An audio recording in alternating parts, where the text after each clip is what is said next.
de vuelta en el búnker. Listos para otra inmersión, ¿eh? Esta vez nos adentramos en la historia militar medieval, un mundo fascinante de acero y estrategia. Y para esa inmersión vamos a enfocarnos en dos armas que, a primera vista, pueden parecer opuestas: la espada y la catapulta. Dos caras de una misma moneda, podríamos decir. Exacto, porque aunque representan enfoques muy distintos del combate, ambas fueron esenciales en la guerra medieval. Sin duda. La espada, el arma del guerrero individual, símbolo de habilidad y valor. La destreza del caballero, el choque de acero en el campo de batalla. Es casi poético. Y por otro lado, la catapulta, esa imponente máquina de asedio, la encarnación del ingenio humano al servicio de la guerra. Un recordatorio de que en la guerra no solo importa la fuerza bruta, sino también la estrategia, la capacidad para derribar las defensas del enemigo desde la distancia. Totalmente, y es precisamente esa dualidad la que hace que este tema sea tan interesante. Empecemos entonces con la espada. Un arma que, más allá de su función práctica, tenía un profundo significado simbólico, ¿no? Absolutamente. Para un caballero medieval, la espada no era solo un instrumento de combate, era una extensión de su persona, una marca de estatus, un símbolo de honor y de linaje. Interesante, entonces no era solo un arma, sino un objeto cargado de significado. Exacto. Piensa en la ceremonia de investidura de un caballero. La entrega de la espada era el momento culminante, el símbolo de la transición a un nuevo estatus, a una nueva responsabilidad. Fascinante. Y hablando de espadas, imagino que no todas eran iguales, ¿verdad? Debió haber una gran variedad de diseños a lo largo de la Edad Media. Por supuesto. La forma, el tamaño, el peso de la espada variaban mucho dependiendo de la época, la región, el estilo de combate. ¿Podrías darnos algunos ejemplos? Para que nuestros oyentes se hagan una idea de esa diversidad. Claro que sí. Piensa, por ejemplo, en las espadas vikingas, ágiles y ligeras, ideales para su estilo de combate rápido y feroz, o en las espadas anchas de los caballeros medievales, más pesadas, diseñadas para partir armaduras y huesos. Y luego, claro, están las famosas espadas largas, ¿no? Esas que aparecen en tantas películas y novelas. Ah, las espadas largas. Un icono de la Baja Edad Media, sin duda. Largas, elegantes, letales, pero también pesadas, difíciles de manejar, que requerían años de entrenamiento para dominarlas. Hablando de entrenamiento, ¿qué tan importante era la habilidad en el manejo de la espada? Era fundamental. Un caballero no solo tenía que ser fuerte y valiente, sino también un experto espadachín. Tenía que dominar el arte de la esgrima, conocer las diferentes técnicas de ataque y defensa, saber cómo aprovechar al máximo las características de su arma. Exacto. La espada no era un arma que se usaba a lo bruto. Requería precisión, agilidad, un profundo conocimiento del cuerpo humano y de las debilidades del oponente. Un verdadero arte marcial, entonces. Sin duda. Y no olvidemos que en la Edad Media, la vida de un caballero podía depender de su habilidad con la espada. Tenía que estar preparado para defender su honor, su tierra, a su señor. En un mundo donde la violencia era una constante, la espada era la última línea de defensa, la garantía de supervivencia. Y hablando de defensa, ¿cómo influyó la evolución de la armadura en el diseño de las espadas? Fue un proceso de adaptación constante. Al principio, con las cotas de malla, las espadas de una mano combinadas con escudos eran bastante efectivas. Pero luego, con la llegada de las armaduras de placas, esas armaduras completas que cubrían todo el cuerpo, las cosas cambiaron, ¿no? Exacto. Esas armaduras eran mucho más resistentes a los cortes y estocadas. Y ahí es donde entran en juego las espadas más largas, más pesadas, diseñadas para encontrar los puntos débiles de la armadura o para infligir golpes contundentes que, aunque no atravesaran la armadura, pudieran causar daño al oponente. Como las espadas bastardas, por ejemplo. Precisamente. La espada bastarda o espada de mano y media era lo suficientemente larga como para usarse a dos manos, sacrificando el escudo por mayor fuerza, o con una mano manteniendo la protección del escudo. Una opción versátil entonces. Y hablando de espadas imponentes, ¿has oído hablar del Zweihänder? ¿Cómo no? Una espada enorme, casi legendaria, utilizada por los mercenarios suizos, especialistas en romper formaciones de piqueros. Imagina enfrentarte a un guerrero con una Zweihänder. Debía ser aterrador. Sin duda, una visión imponente. Y hablando de armas que infundían terror, pasemos ahora a la catapulta, el arma de asedio por excelencia. La pesadilla de cualquier ciudad amurallada. Exacto. Imagina el sonido de las piedras impactando contra los muros, la sensación de que la propia tierra tiembla. Era un arma que infundía miedo, que minaba la moral del enemigo. Era como un mensaje claro. No hay defensa que pueda resistir nuestro poder. Y no solo lanzaban piedras. Ah, no. No, también se usaban proyectiles incendiarios para causar incendios dentro de la ciudad. Una táctica brutal. La guerra medieval era brutal.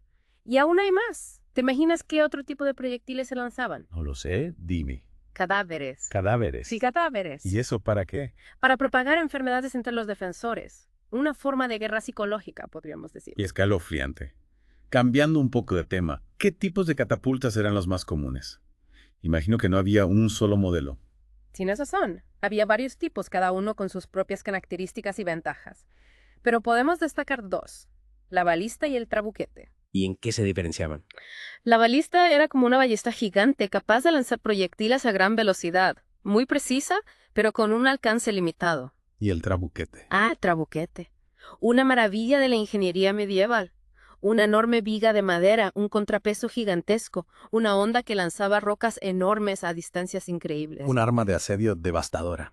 He leído sobre asedios famosos donde los trabuquetes tuvieron un papel decisivo. Por supuesto.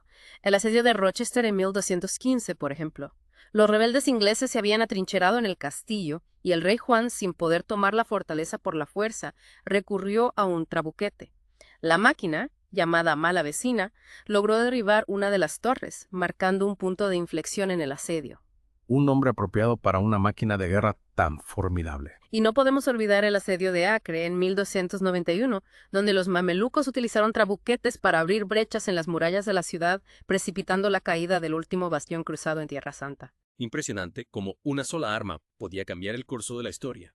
Pero, si nos detenemos a pensar, tanto la espada como la catapulta, a pesar de su poderío, acabaron siendo eclipsadas por nuevas tecnologías. Es cierto. La llegada de la pólvora y las armas de fuego marcó el inicio del fin para estas armas icónicas. Pero esa es una historia para otra inversión. Exacto. Dejaremos esa historia para la próxima parte. Por ahora creo que hemos cubierto bastante terreno en esta primera parte de nuestra inmersión en el mundo de las armas medievales. Sí, hemos explorado dos armas fascinantes, dos símbolos de una era de guerreros y asedios. Y si les está gustando esta inmersión, no olviden compartir el episodio y suscribirse al canal para no perderse la segunda parte. Volvemos en un instante. Y como decíamos antes de la pausa, la pólvora llegó para cambiarlo todo, un antes y un después en la historia militar. Imagínate, siglos de combates dominados por la espada, la lanza, el arco. Y de repente aparece una nueva tecnología que transforma por completo las reglas del juego. Es fascinante cómo un solo descubrimiento puede tener un impacto tan profundo en la historia de la humanidad. Y hablando de impacto, ¿cómo afectó la pólvora al uso de la espada en el campo de batalla? Bueno, no es que la espada desapareciera de la noche a la mañana, pero su papel, sin duda, comenzó a disminuir. Ya no era la reina del campo de batalla. Exacto. Con la llegada de las armas de fuego, los mosquetes, los arcabuces, la distancia se convirtió en un factor decisivo. Ya no era necesario el enfrentamiento cuerpo a cuerpo, la destreza individual que representaba la espada. Claro, ahora podías herir o matar al enemigo desde lejos sin arriesgarte a un combate directo. Exacto. Y eso cambió por completo la dinámica de la guerra. Los ejércitos comenzaron a depender cada vez más de la potencia de fuego, de las formaciones en línea, de la disciplina. Y la espada, poco a poco, fue quedando relegada a un segundo plano. En cierto modo, sí.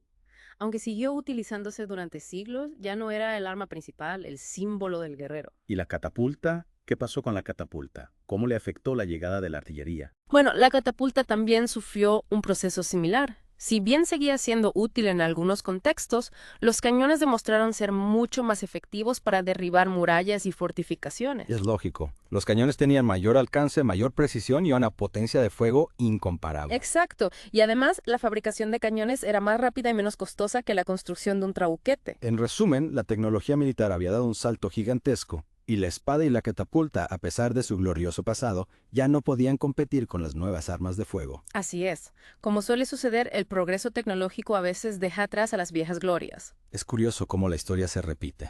En la época medieval, la espada y la catapulta fueron innovaciones revolucionarias. Pero el progreso tecnológico es imparable, y lo que en un momento es vanguardia, con el tiempo se vuelve obsoleto. Es una reflexión muy acertada. Y creo que es importante recordar que la historia militar no es solo una sucesión de armas y batallas. Es un reflejo de la evolución de la sociedad, de la tecnología, de la cultura. Completamente. Y en el caso de la espada y la catapulta, su declive nos habla de un cambio radical en la forma de entender la guerra.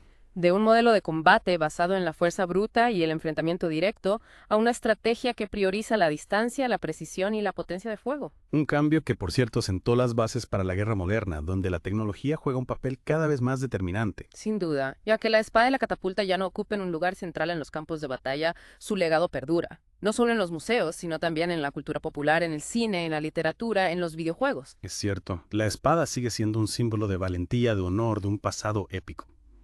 Y la catapulta, un ejemplo del ingenio humano, de la capacidad para crear máquinas complejas que desafían los límites de la física. Ambas armas, a su manera, encarnan una era fascinante de la historia militar. Una era que, aunque haya llegado a su fin, sigue despertando nuestra curiosidad y admiración. Y ahora que estamos por concluir nuestra inmersión en el mundo de la espada y la catapulta, ¿hay algún aspecto que no hayamos tocado y que te gustaría destacar? Sí. A lo largo de esta inmersión nos hemos enfocado en estas dos armas, ¿verdad? Claro, la espada y la catapulta como ejemplos representativos de la época. Exacto. Pero es importante recordar que la guerra medieval no era un asunto de solo estas dos. Cierto, había todo un abanico de armas y estrategias, un verdadero arsenal. Por ejemplo, mencionamos la caballería, con sus cargas y sus lanzas. Ah, sí. Los caballeros, con sus armaduras brillantes, lanzándose al combate. Una imagen poderosa, Sin duda. Y no olvidemos las ballestas. capaces de perforar armaduras a distancia, Exacto, una verdadera amenaza incluso para los caballeros más protegidos. casi como una precursora de las armas de fuego, ¿no? En cierto modo, sí.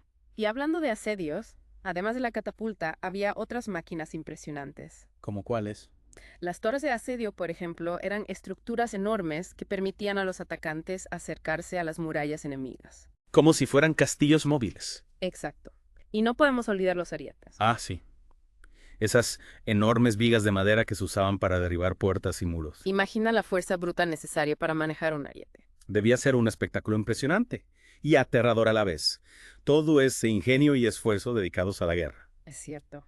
Cada arma, cada estrategia, tenía sus propias ventajas e inconvenientes. Dependiendo del contexto, del terreno, del enemigo. Exactamente.